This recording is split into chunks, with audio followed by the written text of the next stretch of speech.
यदि आपकी भी एक बहुत बड़ी चिंता है कि आप जो पैसे कमा रहे हैं उसको समझदारी के साथ में कैसे मैनेज और इन्वेस्ट करें जिससे ठीक से जरूरी खर्चे भी पूरे हो जाएं, फ्यूचर की सेफ्टी के लिए पैसा भी जुड़ जाए, पैसे के खोने की चिंता न करनी पड़े और हमेशा मानसिक शांति रहे, तो ये वीडियो आपके लिए है। ये वीडियो आपके पर्सनल फाइनेंस मैनेजमेंट या कहें आपकी फाइनेंशियल प्लानिंग के बारे में है। ये सब्जेक्ट हमें स्कूल में नहीं पढ़ाया जाता, फिर भी मनी मैनेजमेंट और इन्वेस्टिंग के बारे में कुछ बेसिक बातें सीखने से हम अपनी लाइफ को और ज्यादा अच्छे तरीके से मैनेज कर सकते हैं। इस वीडियो में पर्सनल फाइनेंस को मैनेज करना 3 स्टेप्स में बताया गया है। स्टेप 1 में हम एक बहुत इजी मंथली बजट कैलकुलेटर के जरिए ये जानेंगे कि जनवरी से दिसंबर तक हर महीने हमारी कौन कौन से एक्सपेंसेस होंगे और उन एक्सपेंसेस को पूरा करने के बाद हमारे पास हर महीने का सेविंग फिगर क्या रहेगा। स्टेप 2 में हम एक बहुत ही इफेक्टिव इन्वेस्टमेंट मॉडल के जरिए ये जानेंगे कि हमारी सेविंग्स को कितने हिस्सों में बांटें और उनको कहां-कहां खर्च या इन्वेस्ट करें जिससे कि ज्यादा से ज्यादा रिटर्न्स आएं। फिर स्टेप 3 में हम जानेंगे कि हमारी मंथली सेविंग्स को हम किस तरीके से बढ़ा सकते हैं। More savings means more control in life. तो आइए सबसे पहले समझते हैं मंथली बजट कैलकुलेटर को। दोस्तों, आपकी स्क्रीन पर monthly and yearly budget calculator का डिस्प्ले है। इस कैलकुलेटर में आप अपनी मंथली इनकम और उस मंथ में होने वाले अलग अलग खर्चों को भरेंगे तो ऑटोमेटिकली आपको उस महीने में होने वाली सेविंग्स का फिगर भी पता चल जाएगा। आप इस मंथली बजट कैलकुलेटर को फ्री में डाउनलोड कर सकते हैं, लिंक डिस्क्रिप्शन में है। इस कैलकुलेटर में आप जनवरी से लेकर दिसंबर तक के हर महीने में E7 से P7 के सेल्स में मंथली इनकम फिगर को भर दें। महीने के शुरू में आपके पास खर्चा करने के लिए जितना पैसा अवेलेबल है उस फिगर को मंथली इनकम सेल्स में भरना है। जैसे यहाँ पर जनवरी में जो फिगर लिखना है वो आपके पास खर्चे के लिए 1 या 2 तारीख तक अवेलेबल होना चाहिए। हो सकता है ये आपकी पिछले महीने की सैलरी हो जो कि आपको पिछले महीने की लास्ट डेट को मिली थी। हमने यहाँ पर वो फिगर भरना है जो कि महीने की 1 या 2 तारीख को हमारे पास खर्च करने के लिए या सेव करने के लिए या इन्वेस्ट करने के लिए अवेलेबल है। इसके अलावा आपका सेकंड सोर्स ऑफ इनकम भी हो सकता है, जैसे मान लिया रेंटल इनकम, इंश्योरेंस पे बैक। तो आप उस सेकंड सोर्स के मंथली इनकम के जनवरी से लेकर दिसंबर तक के हर महीने के फिगर को E8 से P8 के सेल में भर दें। उसके बाद हर महीने अक्सर रेगुलर होने वाले मंथली एक्सपेंसेस की लिस्ट है, जैसे ration, cooking gas, electricity bill, milk, maid की salary, medicines, petrol, children education fees, mobile charges, TV का रिचार्ज, उसके प्रति होने वाले एक्सपेंसेस, अगर आपने कोई न्यूज़पेपर लगा रखा है तो उसके पैसे, कार लोन की EMI, होम लोन की EMI, हाउस रेंट। फिर आप ये लिस्ट पर नीचे देखें तो उसके बाद ऐसे खर्चों की लिस्ट है जो रेगुलरली हर महीने नहीं होते पर बीच बीच में होते हैं। मतलब किसी महीने होते हैं, किसी महीने बिल्कुल भी नहीं होते। जैसे हेल्थ इंश्योरेंस प्रीमियम या लाइफ इंश्योरेंस प्रीमियम, ये जो है हमें साल में 1 या 2 बार भरना होता है। उसी तरीके से एनुअल कार इंश्योरेंस प्रीमियम साल में 1 बार भरना होता है। या सोसाइटी के चार्जेस, या घर जाना है, होम के ट्रिप्स हैं, वैकेशंस हैं, या कपड़े खरीदने हैं। ये खर्चे हर महीने होने वाले नहीं हैं, इंटरमिटेंटली होते हैं, कभी कभी किसी महीने होंगे। तो दोस्तों, यहाँ पर इस एक्सेल शीट में आप लाइन आइटम्स की डिस्क्रिप्शन को चेंज कर सकते हैं। लाइन आइटम्स को ज्यादा या कम कर सकते हैं। आपको अपने हिसाब से इस बजट कैलकुलेटर को कस्टमाइज कर लेना है। इतना सब करने के बाद आपको पता चल जाएगा कि आपके पास कौन कौन से महीने में कितनी सेविंग्स हो रही है। इस मंथली बजट कैलकुलेटर की लास्ट रो से आपको पता चल जाएगा कि साल भर में आपकी एवरेज मंथली सेविंग्स महीने भर की कितनी होंगी। और अब इस मंथली एवरेज सेविंग्स के डेटा के आधार पर आप बड़े अच्छे से डिसाइड कर पाएंगे कि आप कौन से महीने कितना पैसा इन्वेस्ट करने की स्थिति में होंगे और उसके अनुसार आप अपने साल भर का इन्वेस्टमेंट प्लान बना सकते हैं। तो क्या हम अपनी सेविंग्स को बढ़ा सकते हैं? सेविंग्स को बढ़ाने के तरीकों पर हम वीडियो के स्टेप 3 में चर्चा करेंगे। वीडियो का स्टेप 3 बड़ा इंटरेस्टिंग है और आप इसको बिल्कुल मिस मत करिएगा, क्योंकि स्टेप 3 में आपकी हर महीने की सेविंग्स बढ़ाने के तरीकों पर चर्चा होगी। दोस्तों, हमें उम्मीद है कि ये वीडियो अब तक इन्फॉर्मेटिव रहा है और आपको मंथली बजट कैलकुलेटर की अब तक बेहतर अंडरस्टैंडिंग हुई है। यदि ऐसा है तो कृपया लाइक का बटन दबाएं, इससे हम ऐसे ही और बेहतरीन वीडियो बनाने के लिए मोटिवेट होंगे। उससे पहले आइए हम चलते हैं वीडियो के पार्ट 2 में और ये समझने की कोशिश करते हैं कि हम अपनी सेविंग्स को किस बेस्ट तरीके से संभालें जिससे कि जिंदगी के किसी भी मोड़ पर हमें अचानक आने वाले खर्चों के लिए पैसे की कमी ना हो, हमारी पीसफुल रिटायरमेंट लाइफ के लिए पैसा जुट जाए और हम बच्चों की पढ़ाई, मैरिज, घर खरीदने जैसे बड़े खर्चे वक्त के साथ आराम से कर सकें। तो दोस्तों, स्क्रीन पर जो आप इन्वेस्टमेंट मॉडल देख रहे हैं वो हमने बड़ी ही रिसर्च के बाद बनाया है ताकि आप सबको इसका फायदा हो। ये मॉडल बहुत ही इफेक्टिव है, बहुत ही सिंपल है और बहुत ही यूजर फ्रेंडली यानी कि इजी टू यूज है। अब मंथली बजट कैलकुलेटर से हमें अपने महीने भर की सेविंग्स का फिगर तो पता चल गया है। अब बारी आती है उस सेविंग्स को बड़ी ही समझदारी के साथ मैनेज करने की। आपने अपनी मंथली सेविंग्स को 3 पार्ट्स में डिवाइड करना है, पार्ट 1, पार्ट 2 और पार्ट 3 में। पार्ट 1 का यूज हम फिर से 3 हिस्सों में करेंगे। पार्ट 1 के पहले हिस्से से हम अचानक पड़ने वाले खर्चों से निपटने के लिए 6 से 9 महीने का इमरजेंसी फंड बनाएंगे। तो दोस्तों, जैसा कि आप जानते हैं, कोई भी बड़ी बीमारी, दुर्घटना या अकस्मात मृत्यु बहुत ही कम समय में परिवार को अर्श से सीधा फर्श पे ले आती है। हमारी पूरी की पूरी सेविंग्स या इन्वेस्टमेंट्स इन खर्चों को कवर करने के लिए खत्म हो सकती हैं। हालांकि ऐसे खर्चे होने की संभावना बहुत कम होती है, फिर भी सब कुछ भगवान भरोसे नहीं छोड़ सकते। तो हम अपनी सेविंग्स का कुछ हिस्सा हेल्थ और लाइफ इंश्योरेंस पॉलिसीज खरीदकर रिस्क फ्री हो सकते हैं। इसलिए पार्ट 1 के दूसरे हिस्से को हम अपने परिवार को किसी गंभीर बीमारी के कारण होने वाले बड़े खर्चों से निपटने के लिए हेल्थ इंश्योरेंस खरीदने में यूज करेंगे। और पार्ट 1 के तीसरे हिस्से से हम परिवार के अर्निंग मेंबर का लाइफ इंश्योरेंस लेंगे, ताकि सडन डेथ होने की दशा में परिवार को इतने पैसे मिल सकें कि उनका सेम लाइफस्टाइल सालों तक कंटिन्यू हो सके।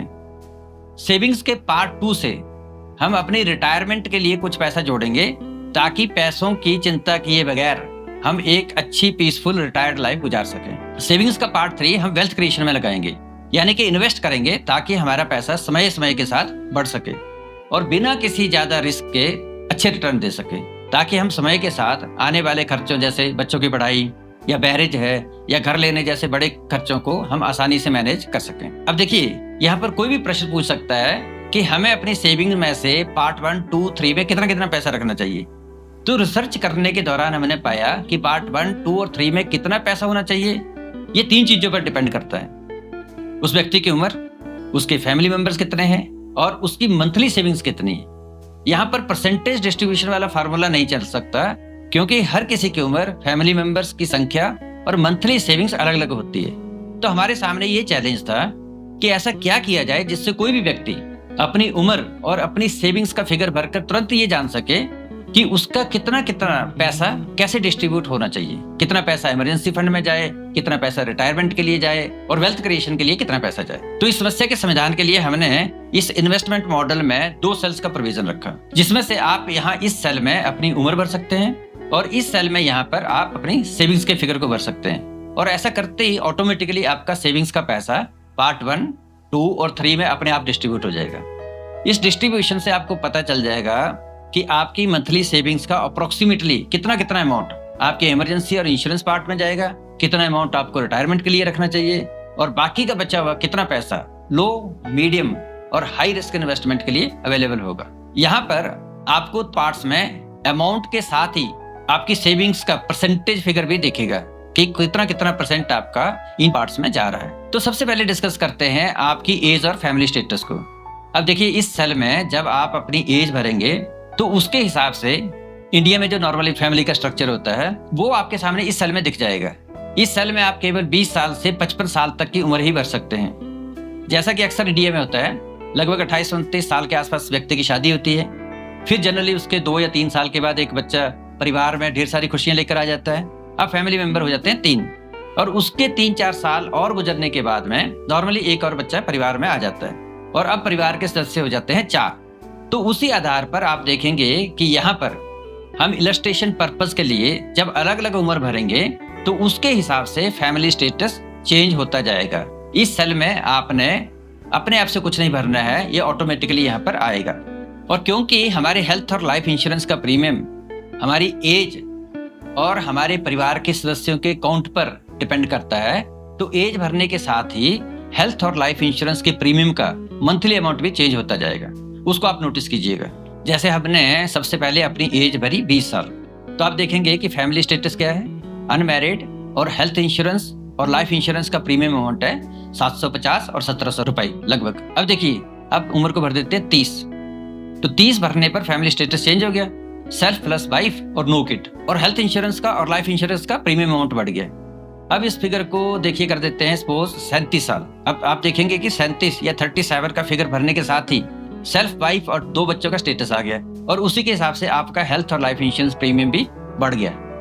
तो अब आप समझ गए होंगे कि आपने इस सेल में अपनी उम्र भरनी है और ये जो स्टेटस है इसको खुद नहीं लिखना है, ये हमने प्रोग्राम किया हुआ है। अब चलते हैं सेविंग्स अमाउंट के सेल्स पर। अपनी सेविंग्स के अमाउंट को भरने के लिए यहाँ पर एक सेल दिया है, इसमें आपने अपनी मंथली सेविंग्स अमाउंट भर देनी है। जैसे ही आप इस मंथली सेविंग्स अमाउंट को चेंज करेंगे तो आपकी पार्ट 1, पार्ट 2 और पार्ट 3 में जाने वाला अमाउंट भी अपने आप चेंज हो जाएगा। उदाहरण के तौर पर मान लेते हैं आपकी मंथली सेविंग्स है 30,000, तो इस सेल में यहाँ पर देखिए आपने 30,000 भर दिया और 30,000 भरने पर आप देखेंगे कि आपको 1 करोड़ के हेल्थ इंश्योरेंस लेने पर लगभग 2400 रुपए, 1 करोड़ का लाइफ इंश्योरेंस लेने पर मंथली लगभग 6,000 रुपए का प्रीमियम, रिटायरमेंट के लिए लगभग रुपए, और लो रिस्क, मीडियम रिस्क और हाई रिस्क इन्वेस्टमेंट का फिगर भी आप यहाँ पर इस सेल में देखेंगे। दोस्तों, एक्सपर्ट्स बताते हैं कि आपको लॉन्ग टर्म के लिए हाई रिस्क में 100 माइनस योर एज जितना % पैसा इन्वेस्ट करना चाहिए। यानी अगर आपकी उम्र 30 साल है जो कि आपने एज वाले सेल में भरी हुई है, तो आपको 70% पैसा हाई रिस्क में लगाना चाहिए, क्योंकि आपके पास मार्केट में बने रहने के लिए टाइम ज्यादा है।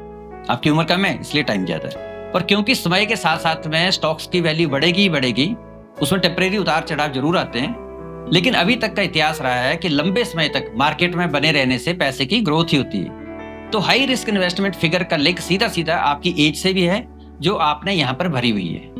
एग्जाम्पल के लिए, अगर आप इस सेल में जब अपनी एज को ज्यादा कर देंगे तो ये शीट अपने आप आपका हाई रिस्क फंड एलोकेशन कम कर देगा और बाकी का पैसा पार्ट 3 में लो और मीडियम रिस्क में बराबर बराबर डाल देगा।